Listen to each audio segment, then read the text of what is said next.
Fiona. Anong tinitingnan mo dyan? Fiona. First time lang po ni Fiona dito. First time dito sa sasakyan ni Mami. Hindi, dito sa harap. Sa harapan.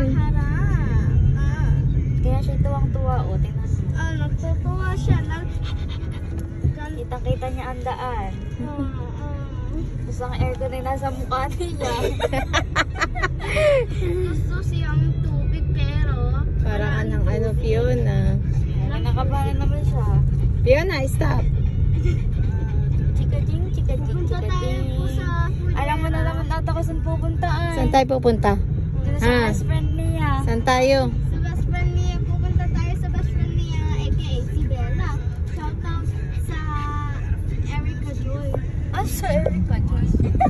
Oops, nagbaba na.